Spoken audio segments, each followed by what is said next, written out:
Vous accueillir, c'est lundi. On est très heureux avec Philippe David de ce retour dès lundi, puisqu'on sait que derrière, on a 5 jours derrière. Ça va, Philippe David? C'est très bien, oui. Puis vous savez, le lundi au soleil, c'est une chose qu'on n'aura jamais. Oui, vous avez bien raison. Vous auriez pu en faire une chanson, Philippe, vous savez. Oui, quel regret, parce qu'elle pourrait marcher, je pense. Ça pourrait fonctionner, ça c'est sûr. Ça pourrait faire même un carton.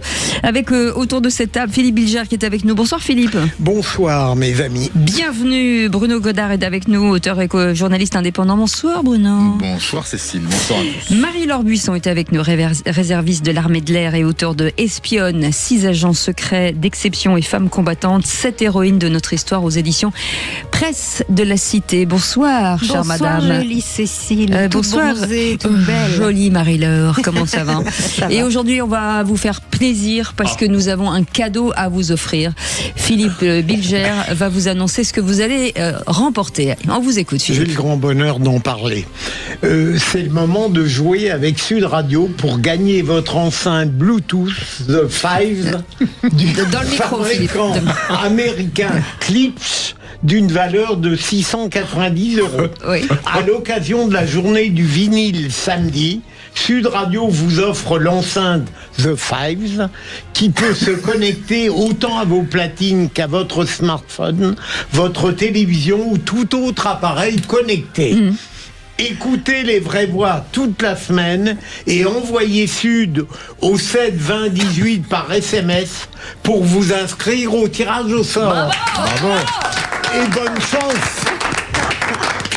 J'ai plus entendu une voix avec un accent aussi viril depuis Stallone dans Rambo. Ah ouais, c'est c'est quelque chose. L'anglais était délicat. Je l'avais Le bien fabricant doit volontiers. être ravi, hein. Je pense que c'est la Philippe meilleure pub Bilger. de l'histoire. Ah bah écoutez, Ah moi, ouais. moi, Mais- je l'envoie au téléachat, je vous le dis Cécile, direct. hein. elle est kamikaze. Non. Mais peut-être qu'on passera la feuille à l'une de nos vraies voix tout à l'heure, parce Ah que bah oui, nous mais- allons refaire une relance et peut-être Je que ce pense sera vous ou quelqu'un Bruno d'autre. doit être Ah non, je pourrais remarquable. pas faire mieux, c'est impossible. Non, différemment. Mieux, ce serait vulgaire. Ce serait de la gourmandise. Ce serait vulgaire. The Fives. Allez, le grand débat du jour dans quelques instants. 45 jours après le début du conflit, Donald Trump a annoncé le blocage des ports iraniens. Objectif, faire plier Téhéran. L'Iran a dénoncé un acte illégal qui relève de la piraterie et menace ses voisins du Golfe de représailles. L'Espagne, le Royaume-Uni et la Turquie réclament la réouverture du détroit sans soutenir le président américain. Et on vous pose cette question. Donald Trump a-t-il une stratégie au Moyen-Orient? Eh bien, vous dites non à 69%. Vous voulez réagir, le 0826 300 300. Moi, je dis qu'il a à peu près autant de stratégie que l'armée française en mai-juin 40. Bruno Godard, J'ose croire que oui, mais j'ai bien peur que non. Marie-Laure Buisson. Alors là, pour le coup, avec ce blocus-là, aujourd'hui, oui, il a une stratégie. Ah, Philippe Bilger. Il en a une. Allez, la question du soir. À partir de 18h, 18 ans après la loi 2016, la pénalisation des clients n'a pas fait reculer les violences ni l'exploitation des travailleurs du sexe. Aurore Berger réaffirme la fermeté de l'État face au réseau de proxénétisme. Et on vous pose cette question. Faut-il dépénaliser la prostitution en France? Il y a d'ailleurs une proposition de loi d'une sénatrice écologiste, Anne Souris, à ce sujet. Vous dites oui à 65%. Vous êtes pour, par exemple, la réouverture des maisons closes ou au contraire des sanctions plus dures. Venez témoigner au 0826 300 300. Moi, je dis que évidemment, il faut dépénaliser et même rouvrir les maisons closes 80 ans après la loi Marthe Richard. Dépénalisation, Non. Philippe? Ah, Marie-Laure? absolument. Non. Non. Voilà, c'est un truc de fille, visiblement. Et à Merci. 17h50, c'est le bon Flavio, notre chasseur d'arnaque. Est-ce que vous connaissez Marco Picasso?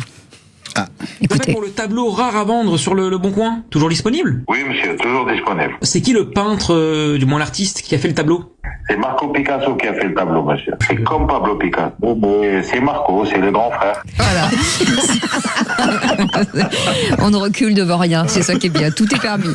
Allez les amis, le grand débat du jour.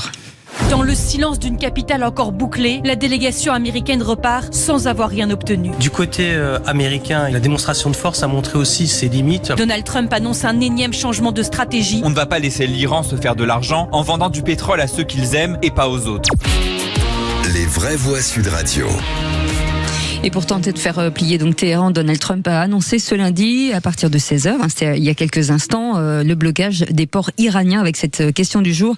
Est-ce qu'il a, selon vous, une stratégie ? Et non, à 69%, vous voulez réagir ? Allez-y sur les réseaux sociaux, Facebook, YouTube et X. Et on aura quelques messages à vous donner. Henri de Biarritz est avec nous, 0826 300 300. Bonsoir Henri. Bonsoir. Bonsoir à vous tous. Quelle belle voix. Bonsoir. Oui, c'est vrai. Je ne sais pas, elle est bien rote, en tous les cas. Ouais. Henri, votre avis sur stratégie ou pas ? Je tiens à dire que je ne suis pas du tout anti-Trump. Oui. Je suis pour la chute des mollahs. Ça fait 47 ans qu'ils pourrissent le monde. Mm-hmm. Et je suis pour la libération de l'ensemble du peuple iranien. Car nous, on est bien confortablement, on glose, mais eux, ils souffrent. Vraiment, je pense, le peuple. Et concernant Trump, l'ami Trump, je suis pas du tout anti-Trump, mais là, on ne sait pas du tout, mais je crois que, je ne sais pas si même on a déjà su ce qu'il voulait. Et dans cette guerre, en fait, il donne une image de l'Amérique épouvantable, puisque, en fait, il déferle une violence terrible pour finalement s'arrêter et ensuite dire je suis pas content, donc je vais bloquer les ports, sans savoir si ça va tenir, puisqu'en fait il n'a pas de crédibilité aujourd'hui, puisque tout ce qu'il dit, le lendemain il est capable de dire le contraire. Et je pense que c'est pas du tout bon pour, si vous voulez, une solution pacifique dans cette affaire-là. Moi, je ne fais pas confiance à l'ensemble des dirigeants iraniens. Donc, il faut arrêter aussi de leur passer de la pommade ou de faire semblant de leur passer de la pommade. Mais je suis pour qu'on règle le problème une bonne fois pour toutes, parce que si on ne le règle pas maintenant, on le réglera jamais. Alors, bon, nos petites économies vont souffrir, mais néanmoins, je pense qu'on peut s'en sortir si on règle le problème. Donc ça vaut le coup d'attendre un peu et de ne pas être pressé à 3 jours près. Philippe Bilger, mais ça ne veut pas dire que Trump sait ce qu'il fait. Est-ce qu'il faut une solution, ce que dit Henri, une solution pacifiste ? Moi, je préférerais, mais il faudrait s'entendre sur ce qu'on appelle stratégie. Est-ce que, évidemment, Donald Trump n'a pas une stratégie classique, il n'a pas des dessins longuement mûris, il n'a pas une politique totalement prévisible, et notamment à long terme, mais la tactique, la stratégie peut être quelque chose de très différent. Il y a une stratégie dans sa volonté de répondre dans une espèce de précipitation au coup par coup à toutes les déceptions, à tous les bonheurs qui lui viennent de l'attitude des mollahs qu'il faut en effet, je rejoins notre ami, éradiquer le plus vite possible. Donc il y a une stratégie, et peut-être, comme l'a dit Marie-Laure, sous l'égide de laquelle je m'installe depuis plusieurs semaines en ce qui concerne l'Iran, eh bien je crois qu'on peut tout de même considérer que, à propos du détroit d'Ormuz et de ce qu'il prévoit, il y a quelque chose de cohérent et de structuré. Marie-Laure, justement, Alors, en effet, comme le dit Philippe Bilger, je pense que, pour le coup, alors la guerre a commencé, c'est parti dans tous les sens. La réalité, c'est que Trump pensait que l'Iran allait s'effondrer au bout de quelques jours. Ça n'a pas été le cas. Lui et les autres aussi. Lui et les autres, lui et les Israéliens, ça n'a pas été le cas. Bon, maintenant, pour ce qui concerne aujourd'hui cette affaire de détroit d'Ormuz, oh oui, il a une stratégie tout à fait pensée. Les Iraniens ont dit, nous maîtrisons le détroit et nous ne laissons entrer et sortir que les bateaux qui sont nos amis et par ailleurs, évidemment, nos propres bateaux. Donc, l'Iran vit de sa manne pétrolière, vit de ça. C'est un pays qui est très affaibli, qui a subi des frappes énormes de la part des Américains et qui, juste pour que vous compreniez, là, le mois dernier, vient de subir un taux d'inflation de 74%. Vous imaginez ce que ça fait au panier de la ménagère iranienne de ne pas pouvoir acheter quoi que ce soit dans les magasins. Donc, ils sont vraiment pris à la gorge. Et ce que fait là Trump, c'est qu'il dit, très bien, vous avez voulu en premier faire un blocus, pas de problème. Alors moi, je vais vous dire un truc. Moi aussi, je fais mon contre-blocus. Voilà. Donc maintenant, je vais vous dire, les bateaux iraniens, ils passeront plus. Donc ils ferment le robinet de la pompe à essence iranienne. Donc ils ferment le porte-monnaie iranien. Et par ailleurs, qu'est-ce qu'il fait en même temps, Monsieur Trump? Eh ben, il handicape sévèrement les Chinois, qui sont les premiers bénéficiaires du pétrole iranien. 80% des usines Ce qu'il avait en ligne de mire depuis le début, la Chine aussi. Depuis le début, 80% des usines iraniennes sont fabriquées pour fonctionner avec du pétrole iranien. Parce que le pétrole iranien, il a 2 caractéristiques. Il est très épais et il est très chargé en soufre.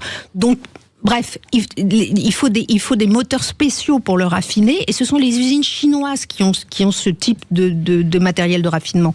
Donc là, maintenant, les Chinois, ils vont plus avoir de pétrole du tout, ils vivent à 80% du pétrole iranien, donc c'est très intelligent ce que fait Trump. Parce que du coup, les Chinois, au bout d'un moment, vont dire, mais attendez, on peut plus vivre. Donc les Chinois vont forcer les Iraniens à trouver une solution. À baisser la garde. Exactement, c'est un coup de billard à 3 bandes. Donc ils vont dire, donc voilà, c'est ça. Donc Trump va dire, maintenant vous les Chinois, vous êtes obligés de demander à vos partenaires iraniens de faire la paix avec moi, parce que sinon vous êtes à sec, vous n'avez plus de pétrole, c'est fini. Allez, on en parlera dans quelques instants. On demandera l'avis, bien entendu, de Philippe David, de Bruno Godard et de vous au 0826 300 300. On reste ensemble jusqu'à 19h. À tout de suite. 17h-20h, les vraies voix Sud Radio. Sud Radio. Parlons vrai. Carglass répare, Carglass remplace. Conditions sur carglass.fr. Les vraies voix Sud Radio, 17h-20h, Philippe David, Cécile de Ménibus. Et chers amis, dans ce sujet aujourd'hui sur le fait que Donald Trump essaye de faire plier Téhéran avec un blocus qu'il a annoncé et qu'il a mis en place à partir de 16h ce soir dans les ports iraniens. Pour en parler, Philippe Bilger est avec nous, Bruno Godard, auteur et journaliste indépendant, Marie-Laure Buisson, réserviste de l'armée de l'air et auteur de Espionne, 6 agents secrets d'exception et femmes combattantes, 7 héroïnes de notre histoire aux éditions Presse de la Cité, avec Henri qui est avec nous de Biarritz au 0826 300 300. On se posait la question, est-ce que Donald Trump, face à ce blocus, a-t-il une stratégie? Et c'est la réponse de Bruno Godard. Je pense que là, il a une stratégie, mais il est encore une fois dans un rapport de force. Il fait encore un énième coup de poker, un énième coup de bluff, sauf que là, effectivement, il y a la Chine qui risque de rentrer dans la partie. Et en fait, c'est la porte ouverte à une escalade encore beaucoup plus importante, puisque évidemment que les Iraniens vont pas se laisser faire. On ne peut pas commencer à négocier une paix en disant je ferme le détroit, moi je le ferme, vous pensiez le fermer, c'est moi qui le ferme en fait maintenant. C'est pas possible, on peut pas négocier comme ça. Moi j'ai peur que les Chinois, apparemment le Washington Post, je crois, a sorti une info comme quoi les Chinois commençaient à livrer des armes, encore plus d'armes à l'Iran.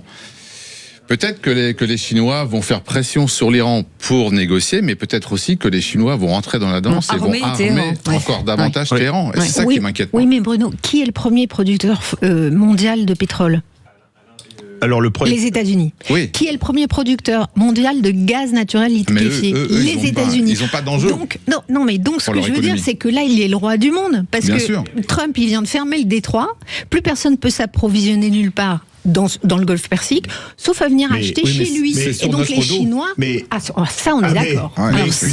C'était déjà le cas sur l'Ukraine avec l'embargo sur la Russie, où le gaz russe et le pétrole russe ont été remplacés notamment par du pétrole de schiste et du gaz de schiste américain. C'était déjà le cas en 2024. C'est exact. 2022, pardon. Il se permet de jouer avec la paix du monde. Je ne suis pas sûr que les Chinois arment longtemps les Iraniens, parce que quand ils vont être pris à la gorge et qu'ils n'auront plus du tout de pétrole pour faire marcher l'usine du monde, ils sont l'usine du monde. Ils vont, au bout d'un moment, ils vont dire ça va, on va aller voir les Iraniens, on va leur dire qu'il faut qu'ils se mettent d'accord avec les Américains, parce que sinon on peut plus travailler. Est-ce que ça veut dire que la Chine peut éventuellement lâcher un peu du lest, se disant on a quand même un commerce international avec énormément de pays qui sont effectivement dans le camp adverse? Est-ce que il va falloir peser le pour et le contre quand même? Bien sûr, les Chinois sont des commerçants, et la raison pour laquelle ils achetaient du pétrole iranien à 80%, donc venant de Téhéran, d'Iran, c'était parce que c'était un pétrole pas cher, parce que l'Iran est un pays sous sanction. Donc quand on est sous sanction, on n'arrive pas à vendre sa cam, si je puis dire. Vous voyez ce que je veux dire? Donc vous la bradez, vous la vendez moins cher. Et c'est pour ça que les Chinois l'achetaient en disant, et puis ils l'achetaient, et puis ensuite ils la ramenaient. C'est pour ça qu'ils sont pris à la gorge maintenant, les Chinois. Et comme ils sont l'image...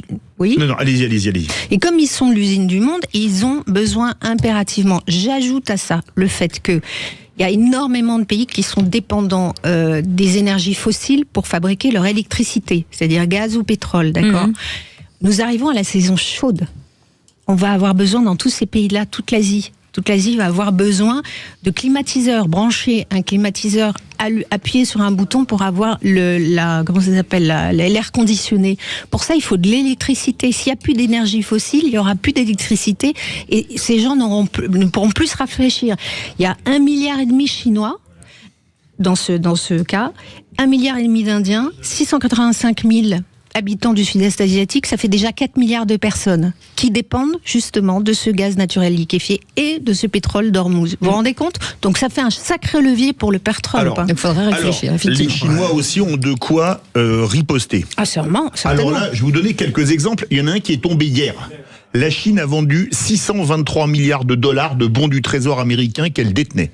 Oui. C'est une arme de destruction massive. Ça, c'est une arme de destruction massive parce qu'ils achètent la dette américaine. Aujourd'hui, ils n'ont plus que, je crois, 608 milliards. C'est-à-dire, c'est le plus bas depuis 2008. De 694, c'est le plus bas depuis 2008. Premier point. Deuxième point, la Chine, si elle n'a plus de pétrole iranien, elle peut déjà prendre du pétrole russe, et les Russes peuvent en se fournir massivement aussi, et on ne peut pas attaquer, parce que là, ils l'ont fait, non même pas par navire, c'est par des oléoducs et des gazoducs qui vont de Russie en Chine. Il faut soit bombarder la Chine, soit la Russie, ce qui est un peu risqué. Attendez, je termine. Oui. Troisième chose, là, il y a un point sur lequel la Chine peut vraiment faire très mal aux Américains. J'ai travaillé avec des Chinois pendant 15 ans. Les Chinois, ils voulaient à l'époque systématiquement, je n'ai jamais pu avoir une facture en euros une seule fois avec des Chinois, avec des Thaïlandais, j'ai plus, etc. Non, dollars. Et donc, si demain, les Chinois disent maintenant, on ne facture plus en dollars, parce que ça aide l'économie américaine, comme le pétrodollar, qui crée des dizaines de milliards de dollars chaque jour, ou presque. Là, je peux vous dire que les Américains, ils sont pas très bien non plus. Oui. Parce qu'ils ont quand même une dette exponentielle. Pire que la France, ce qui veut tout dire. Donc, je pense que la Chine a beaucoup de méthodes de rétorsion. Et n'oublions pas une chose, si Trump est quand même viril, Xi Jinping l'est aussi. Mais pas de la même manière. Allez, les amis, allez-y, Philippe. Ensuite, on part au standard. Je n'imagine pas que la Chine fasse une entorse à sa tradition de atypique pacifisme.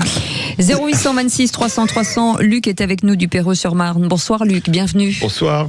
Bonsoir, Cécile. Bonsoir à tous vos invités et votre partenaire. Nos Philippe respectifs. Voilà. On vous écoute, Luc. Mais écoutez, je ne sais pas si c'est pas, je dis ça, je dirais en plaisantant, un peu présomptueux de chercher chez Trump une stratégie ou une philosophie. Moi, je pense que il a intégré le fait que notre monde d'aujourd'hui est d'une brutalité extrême et que pour je dirais, survivre, pour répondre à cette brutalité, il faut soi-même être extrêmement brutal.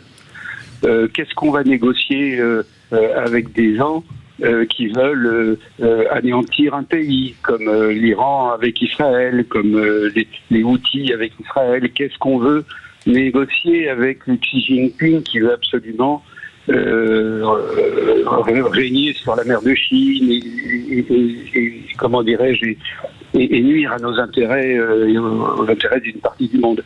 Je pense qu'il a intégré le fait que la négociation n'est pas forcément une affaire de diplomatie. C'est peut-être comme il a fait dans ses affaires. Il a fait 6 fois faillite avec avec ses casinos. Je pense que s'il a pu redémarrer et rester en vie, financièrement parlant, c'est parce que il a fait preuve d'une brutalité extrême. Voilà, c'est un survivant. C'est un peu dès que je m'en fais. Et puis il est peut-être un peu binaire aussi. Vous êtes avec moi ou vous êtes contre moi. Il y a les gentils, il y a les méchants, il y a les noirs, il y a les blancs. Voilà. Je pense que c'est un peu présomptueux de chercher chez lui quelque chose de plus complexe. Vous n'avez pas l'impression qu'il a créé le monde qu'il souhaitait ou qu'il comprenait? Oui. Mais est-ce que ça veut dire, Luc, que vous considérez que la situation, la stratégie est brutale parce qu'en face de lui, il y a des pays qui sont assez brutaux aussi? Est-ce que c'est œil pour œil, dent pour dent, en fait? Bien sûr, je le pense. Je le pense. Vous savez, moi j'ai fait de l'immobilier, de la promotion immobilière quasiment toute ma vie, depuis très jeune. Et souvent, quand vous êtes en difficulté et que vous vous confrontez à des banquiers qui vous menacent, eh bien, vous sortez le flingue. Il faut gueuler plus fort qu'eux. Peut-être pas gueuler, mais menacer plus. Voilà. Qu'est-ce que vous voulez que je vous dise? Malheureusement, la vie est souvent comme ça. Et vous le savez tous, d'ailleurs. Bruno, moi, je trouve ça dommage je parce qu'il n'y a pas de en fait on cherche un raisonnement rationnel chez Trump et en fait c'est pas ça du tout qu'il faut chercher. En fait c'est effectivement il est dans l'ultra-violence, dans quelque chose qui n'est pas logique aujourd'hui. Si jamais la dissuasion nucléaire a fonctionné autant d'années, c'est parce que les gens pouvaient se parler et il y avait des décisions rationnelles. Là moi j'ai peur qu'avec ce type de personnage la rationalité disparaisse complètement. Il fait que réagir à quelque chose. Il est dans la surenchère permanente. Il voit jamais le coup d'après. Il est dans un truc, effectivement, peut-être d'agent immobilier, mais sauf que diriger le monde, c'est pas faire de l'immobilier, c'est autre chose. Il faut faire attention. Est-ce que je suis pas d'accord avec les Iraniens? Est-ce qu'aujourd'hui... Moi, je pense... Alors, je suis pas du tout d'accord sur le fait qu'il fasse n'importe quoi et qu'il pense pas au coup d'après. Ah oui, il a commencé par le pétrole du Venezuela, il continue par le pétrole de l'Iran, ensuite, il va foutre en l'air Cuba, ça fera pleurer personne, le système Cuba... Non, pas du tout. Si, il y en a qui pleureront. J'ai des noms. Mélenchon, certainement. Non, moi je pense que c'est simplement le long de la route, c'est erratique parce que l'homme, l'homme est un personnage particulièrement intense, pour pas employer un autre mot, et qu'en effet il est épuisant à suivre, épuisant. C'est-à-dire que il fait un communiqué, un contre-communiqué, il s'énerve, on ne sait pas pourquoi, il tweet dans tous les sens, mais il sait parfaitement ce qu'il veut pour l'Amérique et pour... Comment on doit réagir alors face à lui? Parce qu'il est rationnel pour lui, pour son pays, mais pour la paix dans le monde, il est absolument pas rationnel. Mais le problème, mon cher Bruno, c'est que nous, on s'est désarmés, nous les Européens, on s'est désarmés pendant des années, en se disant qu'on avait les Américains pour nous protéger, et qu'on pouvait faire du social, 900 milliards par an, et que du coup, on s'est déshabillé complètement, on n'a plus d'armée, on n'a plus rien. La réalité, c'est que le succès en politique aujourd'hui, c'est le retour des grands empires, donc c'est la capacité de nuisance. Xi Jinping est un type qui a une capacité de nuisance. Trump a une capacité de nuisance. Les Iraniens ont une capacité de nuisance. Poutine a une capacité de nuisance. Donc MBS a une capacité de force. En fait. Évidemment. Mais les relations internationales, ce n'est que ça depuis la nuit des temps. Oui, mais ça a toujours été comme ça en fait. Mais bien sûr. Sauf que là, ça change sans arrêt. La différence, c'est, Marie-Laure, me semble-t-il, que tous ces grands fauves dont on vient dénoncer l'identité, il y a une différence, c'est que Trump, en plus, paraît ne pas être cohérent. Poutine, les autres, tout de même, ils donnent l'impression d'un cynisme parfaitement structuré, programmé, et ils ne donnent pas cette impression d'erratisme. Excusez-moi, mais où est la cohérence quand on dit vous avez un ultimatum de 48 heures et pour dire après, il y a un cessez-le-feu de 10 jours. Non, mais parce qu'on on épuise l'adversaire à dire un truc et puis son contraire. Voilà. Juste un mot. Tu disais tout à l'heure, Philippe, sur il n'y a pas de problème. Les Chinois, s'ils veulent, ils achètent du pétrole russe. Ils peuvent se dépanner ailleurs. Mais non, parce que le pétrole russe, ils ne peuvent. C'est très compliqué pour eux de le raffiner. Mais oui, parce que leurs usines ne sont pas faites pour ce pétrole-là. Donc la réalité, c'est que c'est très bien joué du point de vue de Trump. Je suis pas là pour sauver Trump. Et je constate les faits, rien que les faits. Qu'est-ce qui se passe? Il n'y a plus de pétrole qui coule dans cette partie du monde aujourd'hui. Et qui est le seul et unique producteur de pétrole aujourd'hui? Number one. Mais permettez-moi de vous dire Trump. Et donc il va vendre son pétrole à une fortune. Excusez-moi, ça nous pose encore une question. C'est marrant, j'en ai parlé dans mon édito de ce matin sur Patrick Roger. Chez Patrick Roger. Pourquoi est-ce qu'on a fait une loi Hulot qui nous interdit d'exploiter notre sous-sol? Parce qu'en France, on n'a de quoi faire du pétrole de schiste et du gaz de schiste. Faut-il le rappeler? Parce qu'on est l'otage des écolos et de tous ces mecs-là qui sont achetés par la CIA en sous-main. Il faut le savoir. Ils sont tous financés par la fondation Heinrich Böll en Allemagne aussi. Et voilà. Voilà, mais en tout cas, eux, ils n'ont pas le qui c'est qui l'a dit. Ça, je vous le dis, on ne peut pas tout avoir. Dans un instant. Dites-le en allemand. Bah oui. Qui c'est qui l'a dit? Auf Deutsch. Auf Deutsch? Ich spreche Deutsch. Ja. Jawohl.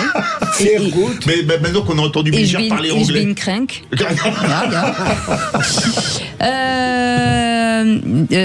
Dear Fräulein. Non. Allez, dans un instant, les seuls contre tous. Philippe Bilger, vous dites que dîner avec ses adversaires politiques ou des grands patrons n'est pas un crime. Et Philippe David, vous reviendrez sur le suicide d'Eva L, l'enseignante condamnée à 1 an de prison avec sursis. On appelle pour harcèlement moral. On en parle dans un instant. Soyez les bienvenus. On est ensemble jusqu'à 19h. 17h-20h, les vraies voix Sud Radio. Sud Radio. Vraie voix Sud Radio, 17h-20h, Philippe David, Cécile de Ménibus. On vous souhaite la bienvenue, on est ravis de vous accueillir tous les jours de 17h à 19h avec ce numéro de téléphone 0826 300 300 et c'est Zach qui est avec nous. Philippe Bilger autour de cette table, Bruno Godard, Marie-Laure Buisson et vous bien entendu. Et tiens Philippe, puisque vous êtes là, vous allez me faire un petit retake du... Tiens non Marie-Laure, vous allez me faire le lancement du jeu. On va comparer les accents anglais. Et dont l'anglais doit être attention, magnifique. Une voix un peu suave puisque nous offrez un cadeau. Allez-y. C'est le moment de jouer avec Sud Radio pour gagner votre enceinte Bluetooth The Fives du fabricant américain Klipsch d'une valeur de 690 €. Vous vous rendez compte? À l'occasion de la journée du vinyle samedi, Sud Radio vous offre l'enceinte The Fives qui peut se connecter autant à vos platines qu'à vos smartphones, votre télévision ou tout autre appareil connecté. Alors écoutez les vraies voix toute la semaine et envoyez SUD, S-U-D, au 7 20 18 par SMS pour vous inscrire au tirage au sort. Alors à tous, bonne chance! Bravo! Il n'y a pas photo. Voilà, je me ruine en SMS pendant toute la semaine. Ah ouais, c'est ça. Marie, notre réalisateur, est-ce que vous pouvez m'appeler le téléachat de TF1? J'ai 2 castings pour... 690 €. Ça donne envie de participer. 595 €, Maryse. Allez, soyez les bienvenus. 0826 300 300 tout de suite. C'est le seul contre tous. Les vraies voix Sud Radio, seul contre tous.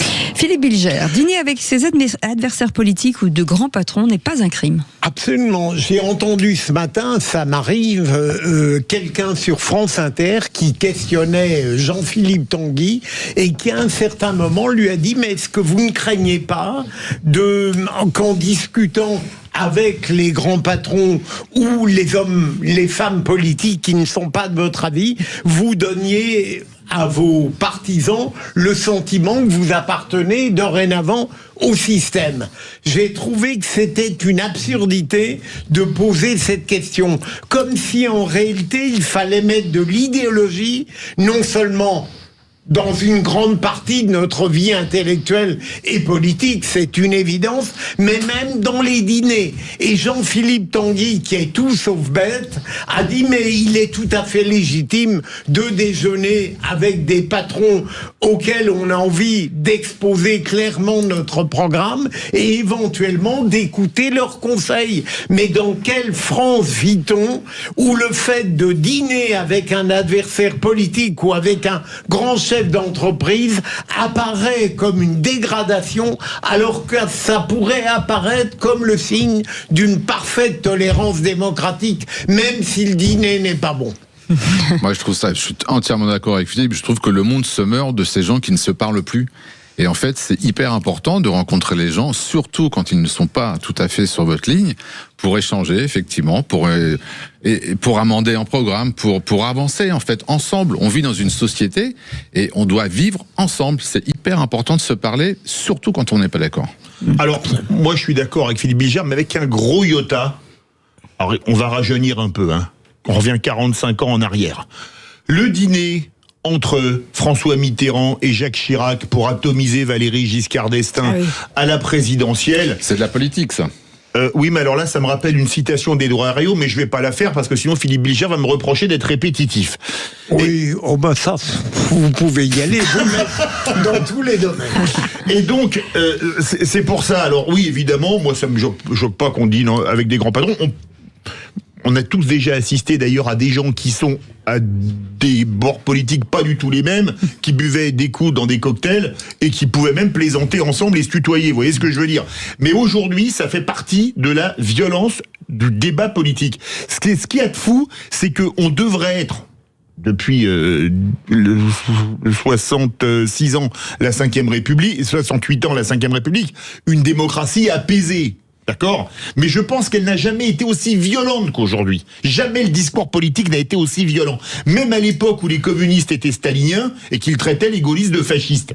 Je pense qu'aujourd'hui, on a atteint un acmé de la violence politique. Et de vipère lubrique. Oui. Oui, ça c'était qui l'avait dit? Oui, c'est Thorez. Thorez qui l'avait dit, je sais plus qui. Oui, et un anticommuniste est un chien, ça c'était Louis Aragon. Ouais. Vous auriez pu sophistiquer par rapport à ce qu'a dit Bruno, et mais j'ai un esprit simplet. Moi-même j'ai oublié, il fallait distinguer les dîners qui avaient vocation à demeurer secrets des autres. Vous aviez ouvert une piste que malheureusement vous n'avez pas empruntée jusqu'au. Quel dommage. On annule l'émission, rien que pour ça. Alors, cher Philippe, en effet, qu'on s'enquiert de la pensée de son adversaire, qu'on cherche à savoir quel est le tréfonds de son développement mental. Enfin, voilà, ça je comprends, c'est une chose que je comprends. En revanche, moi, il y a une chose qui m'a beaucoup choquée, je l'ai vécue pas plus tard qu'il y a 3 semaines, sur une chaîne de télévision, XYZ. Je vois, j'attendais dans la coulisse, et je vois sur la télévision qui était dehors, en dehors du studio, 2 femmes politiques s'écharper. Mais se parler avec une violence, en se reprochant toutes sortes de choses, non seulement leur programme, mais on sentait une animosité personnelle qui était vraiment flagrante. Enfin, ça transpirait à travers l'écran de télévision. L'émission se termine. C'est à mon tour de rentrer sur le plateau. Et là, juste dans le sas entre le plateau et le couloir, je vois ces 2 femmes qui sortent, qui se tiennent par la main, qui se font des sourires, qui disent « Et ton fils, comment il va ?»« Ah ben oui, et ta fille ?»« Ah ben tu sais, ma fille, alors maintenant, elle est en quelle classe, en telle classe, en machin truc. Puis alors pour les vacances, tu fais quoi ?» Je me suis dit, mais j'arrive pas à y croire. Il y a 2 secondes, elles étaient en train de prendre les téléspectateurs, pardonnez-moi, pour des cons, excusez-moi, mais enfin, en s'écharpant, mais vraiment avec une violence qui n'était pas requise en plus. On n'avait pas besoin de ça. On sentait cette animosité qui était en fait totalement feinte. C'est incroyable, c'est ça. Fabriqué. Du théâtre. Et voilà, du théâtre. Et ça, j'aime pas. Mais malheureusement, Marie-Laure, on le voit très souvent. Et, c'est ce que j'ai toujours détesté dans l'univers médiatique. C'est comme ça que ça se passe ici, on fait semblant d'apprécier Bilger. J'ai toujours été le même sur le plateau. Ça, c'est vrai. Non, c'est vrai. Il est très égal à lui-même. Mais ça crée des ennuis, en réalité, quand on demeure homogène. Parce que cette hypocrisie que vous dénoncez, elle est vraie. on est bien d'accord. C'est ce que elle disait est vraie Philippe, et elle est dangereuse. Le monde politique est tellement violent qu'aujourd'hui, on est obligé d'être dans la surenchère quand on est sur les plateaux de télévision. On est obligé de s'écharper, sinon les gens ne comprennent pas. Avant, il y avait des débats sereins, les gens se parlaient sereinement. Pas chez nous. Et aujourd'hui, quand on est modéré, on n'a pas le destin du pays dans les mains. Aujourd'hui, quand on est modéré ou posé, on est transgressif, ce qui veut tout dire. Tout à fait. De la nuance, beaucoup de nuance. Il faut de la nuance. Super ce que vous avez dit. Vous voyez, là, ça tacle. C'était la meilleure phrase de l'émission. Ça fait vivement la suite. Justement, c'est à vous. Vous voulez revenir sur un drame, le suicide d'Eva-El, l'enseignante condamnée à 1 an de prison avec sursis en appel pour harcèlement moral. Oui, alors j'avais pas été d'accord avec Philippe Bilger à l'époque, parce que l'enseignante avait été relaxée en première instance. Là, elle a été condamnée par la cour d'appel à 1 an de prison avec sursis et interdiction définitive d'exercer. Bon, ce qui va pas être une grande pénalité, comme elle est en retraite. D'accord, donc au moins, là, le problème était réglé. Et moi, je trouve scandaleux qu'il n'y ait pas eu même 6 mois de prison ferme, parce qu'il y a quand même une enfant, parce que, excusez-moi, une enfant de 11 ans qui est harcelée par un prof au point de mettre fin à ses jours. Je trouve que c'est honteux. Je peux vous dire un truc, un patron qui pousse un adulte de 25 ou 30 ans par harcèlement au suicide, il aurait eu une peine, à mon avis, beaucoup plus lourde. Je peux vous dire, Marie-Laure connaît les troupes d'élite, notamment la Légion. Quelqu'un qui se comporte très mal dans l'armée comme ça, je peux vous dire qu'il prend cher, et il prend cher pour sa carrière. D'accord ? Moi, j'ai été encadré par des types costauds, fils de 3e de Coët, et le père et le frère au 2e rep, donc chez les paras de la Légion, chef de peloton para. Je peux vous dire que c'était physique, mais on n'avait jamais d'humiliation, jamais de mauvais traitement, c'était carré. Mais quand je vois ce que cette gamine a subi, et ses parents ont pris une peine de prison à perpétuité, je peux vous dire que je trouve que c'est vraiment... Alors, le premier jugement m'avait outré. Bon, celui-là, je n'oserais même pas appeler ça une peine de principe, puisqu'on a fait semblant de donner une peine. je ne voudrais pas de nouveau monopoliser. Je trouve que Philippe est typique d'une attitude qui est sans doute majoritaire à l'heure actuelle. Vous avez dénoncé le premier jugement et je ne l'avais pas approuvé en tant que tel. J'avais dit qu'on avait le droit d'avoir le courage de la nuance et que même pour un drame comme ça, on avait le droit de distinguer bien les responsabilités. Et je continue à le dire. Qui peut se permettre de dire qu'en réalité c'est cette enseignante seulement qui a créé le trouble chez cette petite fille telle qu'elle s'est fait disparaître, et donc je trouve que la peine d'1 an avec sursis avec l'interdiction c'est bien mieux, comme elle complète cette peine à beaucoup de gens comme vous, mais à force de construire des Himalayas répressifs, vous allez manquer l'occasion d'être réellement sévère pour les choses les plus graves. Excusez-moi, les Himalayas répressifs de la justice française, c'est plutôt la fosse des Mariannes de la répression, moins 11 000 mètres sous la surface de l'eau. Non. Allez. Il est facile de vivre les sanctions des autres. Bruno ou Le tout, c'est pas faire fonctionner. Marie-Laure. Moi, j'aurais tendance à aller dans le sens Philippe David, de notre ami Philippe. Néanmoins, je crois, Philippe, que ce qui va rester dans tout ça, c'est l'opprobre populaire. Le fait qu'il n'y aura plus une seule personne en France qui, ignorera que cette professeure s'est conduite d'une manière abjecte. Et c'est le tribunal de l'histoire qui va la juger, c'est ça qui reste. Donc qu'elle fasse 1 an de prison, 2 ans de prison, oui, sur le principe, c'est vrai que c'est exaspérant qu'elle soit pas, qu'il n'y ait pas eu une peine, qu'il n'y ait pas eu quelque chose, mais sur le fond, c'est quand même, la peine, c'est le tribunal de l'histoire. Voilà, c'est le fait que son nom soit attaché au suicide d'une petite fille. Oui, mais son nom n'a pas été dévoilé, je regardais les articles, et surtout, je pense que pour les parents, le tribunal de l'histoire, leur vie est brisée. Ouais, c'est pas plus mal que son nom ne circule pas non plus, parce que... C'est bien pour ça, de toute façon. Excusez-moi, quand on voit qu'on fait du name and shame pour des gens qui ont fait beaucoup moins que ça... Oui, mais il y a des dommages collatéraux auxquels il faut... Philippe, aucune peine ne va rendre cet enfant à ses parents. Le drame qu'ils vivent, il est épouvantable. Mais effectivement, moi je rejoins aussi Philippe, il faut faire attention. Il y a du droit, il y a des lois, il y a des règlements, et effectivement, c'est toujours délicat dans ce genre d'affaires qui est d'une violence absolue. Horrible une de enfant dire de 11 c'est ans. uniquement... Oui, non mais d'accord, mais c'est pas forcément uniquement ce professeur qui a précipité ce drame épouvantable. Évidemment qu'elle est dans la boucle. Mais c'est toujours difficile, c'est un drame personnel et humain qui est apocalyptique. Il n'y a rien de pire que le suicide d'un enfant. Mais c'est aussi peut-être, moi je pense, il y a eu un procès, il y a eu une enquête. 2. Donc il y a des gens qui ont travaillé, il y a des juristes qui ont travaillé, il y a des policiers qui ont travaillé, il y a des magistrats qui ont travaillé. Je pense que de manière générale, les peines qui sont données aux délinquants correspondent à un travail d'enquête. Et donc je ne vois pas pourquoi les magistrats auraient décidé de... Il y a toujours un angle, forcément, on se met à la place des parents. Rien ne les remplace. Il n'y a aucune peine qui va leur rendre leur fille, c'est terrible. C'est justement ça le problème. Moi, je ne pourrais, mais sans doute que je suis limité, je ne pourrais pas stigmatiser avec tant de talent et d'indignation un domaine et un comportement au sujet duquel je ne sais pas si je n'aurais pas eu le même ou si je n'aurais pas été moi-même confronté à d'extrêmes difficultés.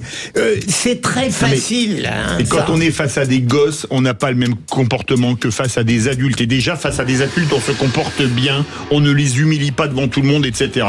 Mais bien sûr. Mais de toute façon, personne n'est là pour dire que cette prof était quelqu'un de formidable. Évidemment qu'elle a été horrible. Évidemment. Allez, vous restez avec nous dans un instant. L'info en plus, alors que la France compte 11 jours fériés par an, l'insoumis Thomas Porte a proposé d'en ajouter de nouveaux au calendrier. Vous allez nous donner votre avis. Il y a des gens qui bossent quand même. Faut qu'on en parle. Allez, à tout à l'heure. 17h-20h, les vraies voix Sud Radio. Sud Radio. Parlons vrai. 17h-20h, Philippe David, Cécile de Ménibus. Et dans cette joyeuseté des vraies voix de 17h à 19h, Philippe Bilger est avec nous, Bruno Godard, Marie-Laure Buisson, Philippe David bien entendu. Et je vous rappelle que Zach vous attend au 0826 300 300 si vous avez envie de débattre bien entendu. Et puis nos différentes questions du jour sont un petit peu partout sur les réseaux sociaux. Philippe, sur Facebook, sur Instagram. Notre second débat, faut-il dépénaliser la prostitution en France ? C'est une proposition de loi d'une sénatrice écologiste de Paris, Anne Souiris, 10 ans après la pénalisation des clientes prostituées. Qu'est-ce que vous en pensez ? Il faut rouvrir les maisons closes, il faut pénaliser plus durement. Venez donner votre avis au 0826 300 300. Et tout de suite, c'est l'info en plus. Les vraies voix Sud Radio. Comme je le disais, alors que la France compte 11 jours fériés par an, l'insoumis Thomas Porte a proposé d'en ajouter de nouveau au calendrier. Alors, on va se remettre un petit peu au goût du jour. Il propose donc le 16 janvier, 5e semaine de congés payés, 4 février, l'abolition de l'esclavage, le 18 mars, le début de la Commune de Paris, le 26 juin, répression des journées ouvrières de 1848, le 30 juillet, journée de l'amitié, le 4 août, abolition des privilèges et le 22 septembre, la proclamation de la Première République française. Philippe Bilger, qu'en pensez-vous ? Est-ce que vous dites oui ? De Thomas Porte, rien ne m'étonne. C'est clair déjà. Et si tout m'indignait de lui, je n'aurais plus de place pour des indignations plus nécessaires. Mais ça montre à quel point, en réalité, LFI ou certains d'entre eux, acceptons que d'autres sont parfois plus raisonnables, considèrent que l'espace parlementaire est l'opportunité d'un immense jeu. Je ne peux pas croire une seconde que même un Thomas Porte pense plausible les revendications qu'il fait pour les jours fériés. Parce que c'est une absurdité dans le maximalisme et c'est dramatique, ça montre à quel point cette 5e République, ils la prennent pour rien. D'où leur volonté de faire advenir une 6e. Est-ce que c'est Bruno Godard, une façon de... Godard, pardon, pourquoi je dis Godard. Est-ce que c'est une façon aussi d'opposer systématiquement ? Là, on est dans la fracturation de la société encore, et c'est ce que fait LFI depuis toujours. En fait, là... Sachant que, pardon, j'ai oublié qui veulent enlever visiblement des jours fériés religieux. Voilà. En fait, leur objectif, c'est de fracturer toujours plus la société c'est un mouvement sectaire, quasiment maintenant. Donc voilà, ils fracturent la société, ils se disent là, on va être nous seuls contre tout le monde et on va faire venir des gens et éventuellement, comme ça, on va pouvoir avoir notre candidat qui sera qualifié pour le second tour de la présidentielle. Il faut croire qu'ils sont les seuls républicains. C'est un scandale. Allez-y, Marie-Laure, honneur aux dames. Moi, je suis très déçue. Franchement, Thomas Porte me déçoit beaucoup parce qu'il a oublié de rajouter le 5 mars. Qui est la mort de Staline. Voilà. Non mais c'est vrai franchement. Et le 19 mai qui est la naissance de Pol Pot. Voilà. Moi je dis, il y a des dates qu'il faut savoir célébrer. Ouais. Ne le criez pas trop fort, il pourrait effectivement s'en... Au moins son absurdité est patriotique. Non mais alors ça c'est ce qui est génial, c'est de vouloir virer des jours fériés religieux pour mettre des jours fériés. Alors abracadabrantesque, excusez-moi, la 5e semaine de congés payés par Mitterrand. Ça c'est le meilleur. Mais c'est n'importe quoi. Alors ce qui est génial également, c'est la proclamation de la Première République française, de mémoire 22 septembre 1792.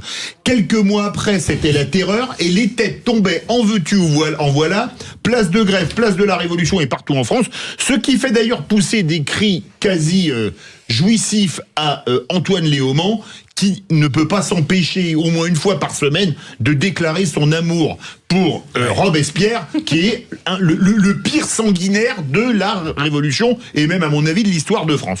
Mais ce qu'il y a quand même de terrible, c'est oser également mettre le début de la Commune de Paris. La Commune de Paris, c'est un moment dramatique parce que ce sont des Français qui font la guerre à des Français. C'est une guerre civile qui se passe en France suite à l'invasion par la Prusse, le Grand-Duché de Bade, le Royaume du Wurtemberg, les États allemands, etc.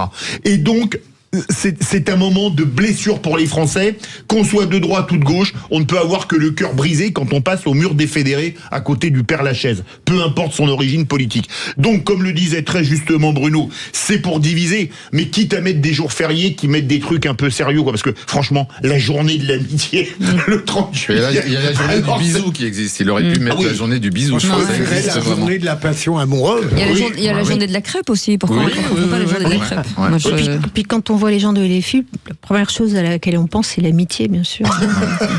Bon, ça, la modération du temps. Voilà. Donc on ne votera pas pour ces mesures. Non. Moi, je comprends pas que le 16 septembre soit pas déjà férié. Bah oui, je comprends pas. C'est votre date de naissance, ça devrait être au moins fête nationale bis. Comme le 12 août.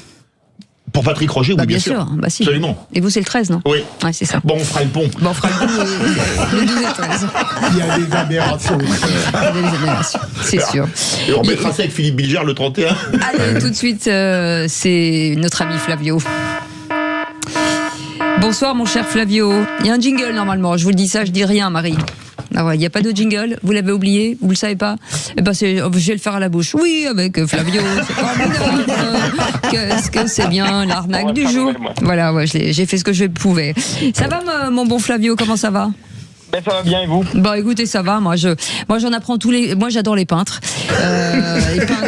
Les peintres en bâtiment, tous les peintres. Mais Marco Picasso, je ne connaissais pas celui-là. Vous savez, pour le tableau rare à vendre sur le Bon Coin, toujours disponible? Oui, monsieur, toujours disponible. Ouais, je voulais savoir, c'est qui le peintre, du moins l'artiste, qui a fait le tableau? C'est Marco Picasso qui a fait le tableau, monsieur. C'est qui Marco Picasso? Monsieur, vous ne connaissez pas Marco Picasso? C'est comme Pablo Picasso. C'est Marco, c'est le grand frère. C'est le grand frère. Justement, je connaissais Pablo Picasso, mais Marco, j'en ai jamais entendu parler. Et par rapport au prix, les 8 000 €, vous les avez fixés librement ou vous les fixez comment, les 8 000 €? Le prix, c'est le prix normal quand c'est des tableaux rares, monsieur. C'est cher parce que c'est Marco Picasso. Et il a été peint en quelle année, le tableau? Le tableau a été peint dans les années 2000 environ. Dans les années 2000 environ. Ok. Ok. Bah écoutez, je vais quand même me renseigner si ce Marco Picasso, il existait ou il existe vraiment. Et puis si jamais je reviens vers vous, hein. Ouais, c'est ça, ouais. Flavio.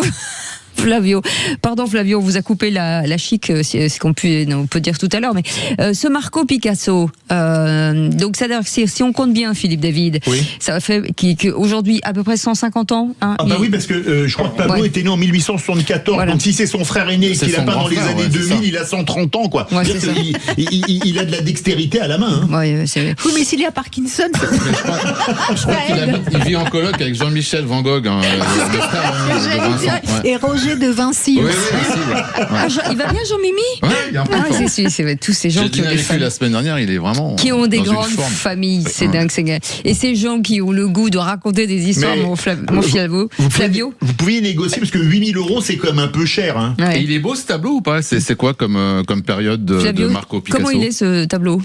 Mais c'est le tableau de Marco Picasso. C'est une croûte ou c'est bien figuratif, c'est quoi? Non, il est beau quand même, il est sympa. C'est la période bleue. Il est sympa. Oui. C'est la période bleue. D'accord. Oui. C'est Marco, il est fort. Hein. C'est Marco. Il est super Marco. C'est vrai que Philippe Bilger faisait partie des modèles de Marco Picasso, c'est vrai. Mais dans le plus simple appareil, oui, exactement. Mais surtout, ça me rappelle Chagall qui va dans un petit café routier près de l'Opéra. Il a des vrais peintres en bâtiment. Il lui demande qu'est-ce qu'il fait. Il répond, je suis peintre. Et puis après, ils vont voir le toit de l'Opéra. Ils comprennent qu'il n'était pas peintre. Oui, pas peintre en bâtiment. Mais il a eu la délicatesse de ne pas leur dire, comme Camus ne dit pas à son ami qu'il a le prix Nobel. Vous savez comment Picasso, pas Marco, mais Pablo payait les restaurants? Il demandait une madame papier, il faisait un dessin, il dit celui-là, il vaut 20 fois le prix du restaurant. Eh ben voilà, c'est ça. C'est exactement ce que je fais, moi. Et vous dessinez quoi? Je vous dessine vous. J'aimerais bien voir un exemplaire. Non, mais le problème, c'est que ça coûte cher en nappe parce qu'il faut de la taille. Le volume, il faut de la place. Attendez, moi, je le dessine. Non, mais je le dessine en taille réelle, moi. Attendez, il faut plusieurs tables, taille de 12. Il faut carrément un restaurant. Oh, bah, écoutez. En revanche, j'ai essayé de le revendre, ça vaut pas un peu rien. Oh, bah, merci. Que dalle. Et on m'a dit, oui, quand Philippe David, il paye pas beaucoup, mais il mange beaucoup. Quelle réputation. Flavio, malheureusement, vous a coupé la chic 2 fois, au début et à la fin. Donc, demain, on vous donnera le double du temps de parole pour se faire pardonner. Allez, c'est noté. Voilà. Et puis vivement demain, j'ai envie de dire alors. Vivement demain, oui. Allez, on vous embrasse, on vous retrouve bien entendu en podcast et on adore vous réécouter, surtout sur Instagram, sur votre compte Le Bon Flavio, qu'on adore. Demain 17h52, sauf que dans un instant, les amis, ce sera le coup de gueule de Philippe David. De quoi parle-t-on ? Oh, Karl Marx disait prolétaires de tous les pays, unissez-vous. Jean-Luc Mélenchon dit oui, sauf les ouvriers blancs catholiques. Et on vous fera une petite relance du jeu aujourd'hui avec Bruno Godard. C'est lui qui fera la speakerine. Allez, à tout de suite. 17h-20h, les vraies voix Sud Radio. Sud Radio. Parlons vrai. De Minibus. Et puisque vous avez adoré l'émission de vendredi, on en a fabriqué une autre aujourd'hui. Voilà. Et voilà, c'est tout ce que j'avais à dire. Hein, c'est fou, c'est hein. très bien. Hein. Ça fait une demi-heure que je peaufine cette phrase. C'est la phrase qui restera de ces 2 heures d'émission. Vous pouvez l'envoyer là, pour un jour férié peut-être, non 13 avril, c'est parti. 13 avril, c'est parti. Autour de cette table, Philippe Bilger est avec nous, Bruno Godard, Marie-Laure Buisson. Et d'ailleurs, mon cher Bruno Godard, c'est à vous de faire ce lancement de jeu et d'y mettre toute votre force, tout votre amour, tout votre sex appeal. Oula, carrément. Ah oui. Alors c'est le moment de jouer avec Sud Radio pour gagner votre enceinte Bluetooth The Fives du fabricant américain Klipsch d'une valeur de 690 €. Pour mémoire, Philippe Bilger a 2 enceintes comme ça chez lui pour écouter tous ses vinyles à fond les gamelles tous les soirs. Absolument. Les voisins se plaignent, mais donc le son est parfait. Ouais. Donc c'est à l'occasion de la journée du vinyle samedi, Sud Radio vous offre cette enceinte The Five qui peut se connecter autant à vos platines qu'à votre smartphone, votre télévision ou tout autre appareil connecté. Donc je me demande quel peut être quel autre appareil connecté, un sextoy, je sais pas. Non, Écoutez les vraies voix toute la semaine et envoyez Sud au 7 20 18 par SMS pour vous inscrire au tirage au sort. Bonne chance. Ah, bravo, c'est fou, qu'est-ce que vous êtes fort. En plus, c'est de l'invention. Mais c'est dingue. Non, c'est du vécu, Philippe. Vous avez 2 enceintes de cette marque chez vous, Philippe, tout le monde le sait. Non, ce ne sont pas des femmes enceintes, vous avez 2 enceintes, ça n'a rien à voir. Ça tombe, il n'a pas percuté. Allez les amis, on est ravis de vous accueillir aujourd'hui jusqu'à 19h, le 0826 300 300, c'est Zach qui est avec nous. Et tout de suite, c'est le coup de gueule de Philippe David. Les vraies voix Sud Radio. Le coup de gueule de Philippe David. Comme d'habitude, je vais remettre le clocher au milieu du village, un village qui se trouve dans le 18e arrondissement de Paris. Pourquoi le 18e arrondissement de Paris ? Parce que c'est là que se trouve l'Institut La Boétie, think tank co-présidé par Clémence Bégueté et Jean-Luc Mélenchon, et que les propos qui ont été tenus en fin de semaine dernière par Jean-Luc Mélenchon, que j'ai découvert ce week-end, m'ont, à défaut de surprendre, posé franchement question. On écoute ceci. Si vous comptez sur les ouvriers blancs catholiques pour faire le socialisme en France, vous avez à attendre un moment, hein, parce que ça n'aura pas lieu. Des propos que je trouve affolants, puisque après les blancs moches, Jean-Luc Mélenchon remet la race au cœur du débat en s'en prenant toujours aux blancs, mais en ajoutant cette fois-ci les catholiques. Inutile de dire que si un homme ou une femme politique avait osé affirmer qu'il ne fallait pas compter sur les ouvriers noirs ou arabes et musulmans pour quoi que ce soit, il aurait immédiatement été accusé de racisme et d'islamophobie. Là rien, la preuve que les indignations sont à géométrie strictement variable. Mais... Et c'est le fils d'un ouvrier blanc catholique qui a travaillé à la chaîne pour construire des autocars qui vous le dit. Être ouvrier n'a jamais été synonyme d'être de gauche au point de vouloir faire le socialisme en France. Un socialisme qui a été un échec dans le monde entier, au point d'avoir été balayé dans tout l'ex-bloc soviétique. Un socialisme qui, 37 ans après la chute du mur, n'a jamais repris le pouvoir dans aucun ex-pays de l'Est par les urnes. La preuve qu'il n'est pas regretté par grand monde. Un socialisme fantasmé par Jean-Luc Mélenchon qui n'est arrivé au pouvoir par les urnes et non par la force en Europe que dans un seul pays, la République de Saint-Marin, 61 km² au milieu de l'Italie. Bref, ne stigmatisez pas les ouvriers blancs catholiques, mais la démocratie, les peuples ne voulant majoritairement pas du socialisme, ce qui est vrai également pour les ingénieurs jaunes bouddhistes ou les médecins noirs musulmans. Comme disait Ronald Reagan, comment reconnaît-on un communiste ? Eh bien, c'est quelqu'un qui lit Marx et Lénine. Et comment reconnaît-on un anticommuniste ? C'est quelqu'un qui a compris Marx et Lénine. Une citation à méditer pour Jean-Luc Mélenchon.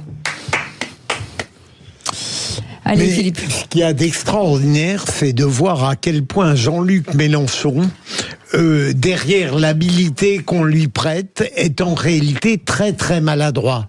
Parce que la stratégie la meilleure pour gagner un électorat et pour l'emporter en 2027 serait de ne pas montrer les coutures, en quelque sorte, de ces manœuvres. Or, on les voit de plus en plus clairement. Et à moins d'avoir un peuple, j'allais dire une grossièreté, ma chère Cécile, d'obtus, de limité, eh bien, on ne peut que voir cette stratégie comme le nez au milieu de la figure, et je pense que personne ne sera dupe.